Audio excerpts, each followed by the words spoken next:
Welcome to In the Studio. We are session number 6. This is the final session for the series of What Makes Us Happy. At the end of this, I will tell you the new session that I'm going into. It's actually something that I've had a lot of people ask me about, and a lot of people come into my home wanting to know. But for right now, we're going to finish this one. So for the first 5 episodes, we talked about finding our passion, what makes us happy, assignment of basically how to do it, cleaning our space so that we had more room for for what makes us happy, using it to fill ourselves up, and using it to fill others up when we overflow. I'm going to get down and real with you for a minute. So about 6 months ago, I realized I was getting really short. I was wearing myself out. I work on the land, and people think I have nothing to do, when in actuality, my calendar is probably fuller than it ever used to be when I had a job. Because I feel like I just need to. But there was something that I was doing that I've talked about. I was pushing what I love to do aside, and I was putting what I thought I was supposed to be doing for everybody else. And that's the wrong thing, because I was pushing what I loved, which was what would fill me up, aside. And in reality, I didn't even know what made me happy. I didn't even know what I wanted to do. When I was in my, oh gosh, I was in my 30s, I sold every single rubber stamp, paper craft, crafting item, everything. I was dramatically downsizing, and I sold it all off. And I didn't get to craft very often because I was raising a kid and having, working a full-time job and owning, you own your own business. You're busy. You're busy. But it was those few moments that I got to do those crafts that I felt just literally my stress and anxiety depleted, and I started being filled up. And the creativity that you gather when you are in that mode of creating something artistically, that actually transfers when you move into your work mode, and you now can look at things totally different when you're trying to solve a problem at work, and you can get that problem solved because you're looking at it on a creative aspect rather than on the work mode aspect. So it's not really selfish at all, is it? It's actually rather helpful. So when I started asking women what made them happy, nobody could tell me, because they all use their children or their husbands as their standard focus point of what makes them happy. And while noble that is, our children are going to move away. And I started talking about this. Mostly I live in a retirement community, and when I started talking about it, the women that were retired, the ones that were they're empty nesters, they all, their light bulb all lit when I said women do not know what makes them happy. They've spent so much time with their children, and they've put everything aside, that, and they all went, yes, you're right. We need to tell them not to do that. So if you have a younger generation, if you have somebody in their 20s or their 30s, and they are literally at the point where they're busy and they don't have time for anything, we need to come beside them, and we need to say, it is really important that you don't put everything aside. Let me come and watch your children for an hour. Let me come and just clean your house for you, or just encourage them to take a moment to figure out or to keep doing what they did before they were married and had a family. What was it that made them happy? Is it hiking, right? If you hiked when you were younger, don't stop doing that just because you have kids and you don't feel like this is your time in the life, right? Because when your kids move out and you start you start going into that retirement age or the empty nesting age, you're going to turn around, and I have seen this so many times. You turn around and you look, and your house is empty, it's now quiet, and they sit on the couch, you turn on the TV, and you're like, well, now what? This is it. This is my life, right? How boring. How utterly sad. So no, that's not your life. God gave you something that you're good at. God gave you something that you love to do, whether it's taking care of little ones and finding a nursery somewhere or a preschool somewhere where you can sit and read. I know people that desire to have adults come and read to the little nursery kids. How awesome would that be if you lived close enough to a daycare that you could go in and read to kids if that's what you loved to do, right?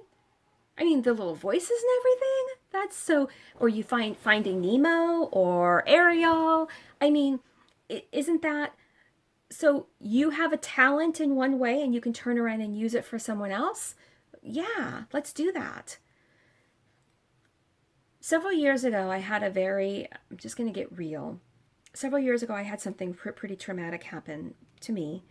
And when I made a phone call to ask somebody just to talk to them about help, just to get clarity, they told me that if I felt like it, to practice self-care. And I was like, what does that mean? What is self-care?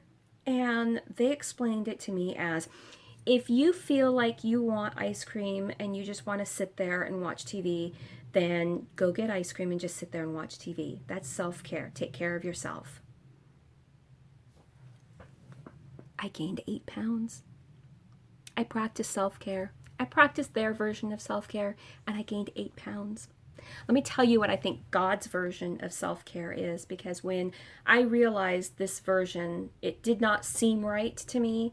And when I stopped and looked and was looking at reading in the Bible, God kept pointing out his version of self-care to me.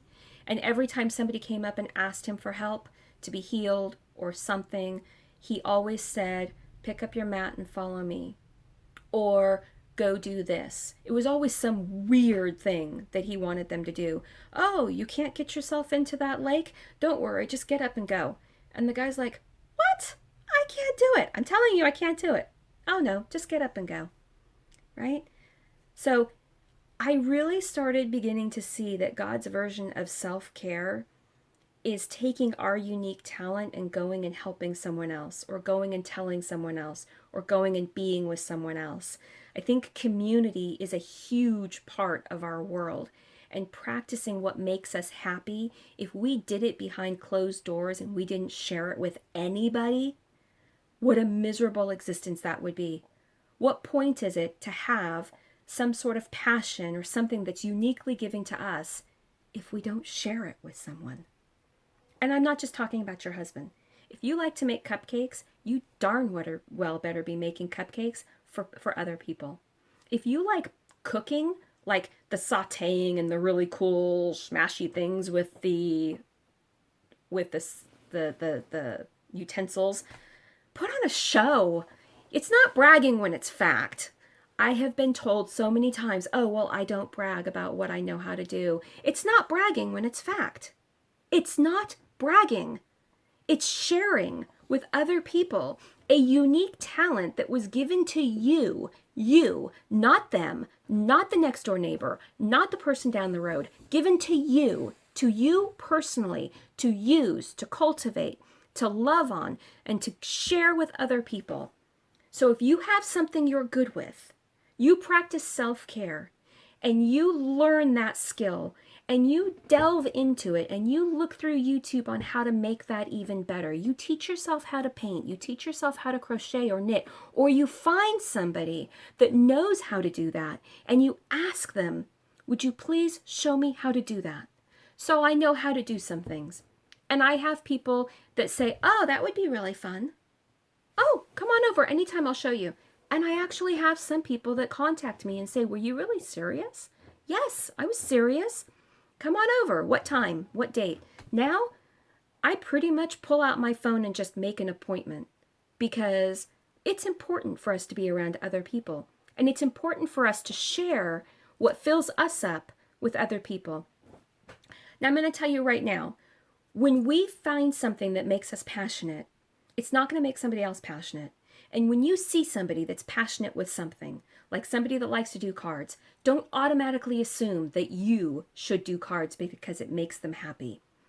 You are uniquely created differently, one of a kind. You're not like anybody else.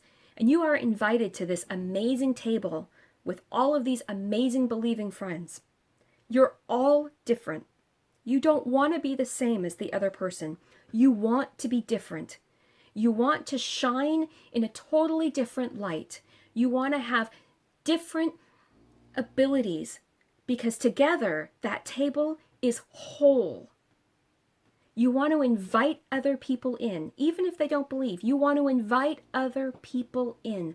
You want to share what you know with other people. It's not bragging when it's true. It's not.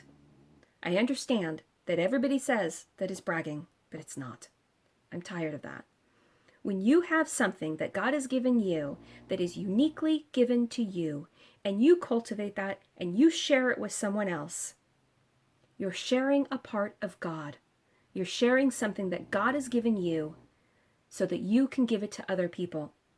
Maybe they're not going to learn that craft. They don't have to learn that craft. For goodness sakes, I had a really great hobby that was different and unique, and everybody went off and learned it. Now I'm just one and the same. So, you win some, you lose some, right? I'm just kidding. You want to share it. And if they want to do that and they find joy in a totally different way, then great. They're now being filled up. But if you don't share what you know, if you don't share the really cool things that you're learning, somebody out there may be wanting to know something, or somebody else may be sharing a passion that you have, and because you're not sharing, they still feel left in the dust. So here's my final thing, and then I'll let you go. I find that a lot of women and men all think that they're the only ones that aren't special, or nobody wants to hang around them, or whatever. We all have this, everybody's life is better. Everybody's life is not better. Our lives are all just different. But because we think everybody's life is better, we start closing ourselves off and not sharing with the world. When in actuality, we need you to share because you have something very valuable to add to the table. You have something that only you can bring to the table. And we're missing that. And I need you to share it so that we can all be filled up through you. So that is going to be the end of what makes you happy and finding your passion, sharing it with others, and sharing it in a way that it sparks the joy of someone else. And when you start seeing that happen, and you literally see it happen and a chain reaction, you just become this person that will not stop, that will not shut up about it. So the next series that I'm going to do is one that I have been asked several times to do. I live in a 698 square foot home. I live in a tiny single wide trailer. I am a trailer bird. Okay. I don't know where that just came from, but we're going to go with it. So I am going to take you, and I don't know how many episodes it will be, but I'm going to take you on a very fun tour of how because some of you that know me and those that don't, I am an organizing fanatic. I love things to be organized, and for the 10 years that I've lived in this place, I have been working on organizing it. This is a home that you will hear me saying in the video that I literally preserve all of our food for a year in this home. In the little kitchen, you will see in 798 square feet, I managed to store quite a bit of stuff. And most people say they have a small place and they can't entertain. I'm going to prove it wrong for you. You can entertain in a small space, and you can entertain bigly in a small space. I cannot believe I just said that word. Oops. Oh well. You can entertain on a grand scale in a 698 square foot home. So the next episodes that you're going to see is going to be all about the little tips and tricks and ways that I organized our little house and the functions that it does. And every single thing in that house has a purpose and a reason for being the way it is. So some people walk in and they say, oh my gosh, you've got so much stuff. And some people walk in going, oh my gosh, this is so organized. But I'm actually even going to take you in all areas, every room. You're going to see it all, and no holds barred. Okay, you're not going to see some drawers. I'm just not going to show you some drawers. But anyways, those drawers, yes. So for my husband, I'm just going to say, silly string. Love you guys. Have a great day. Bye.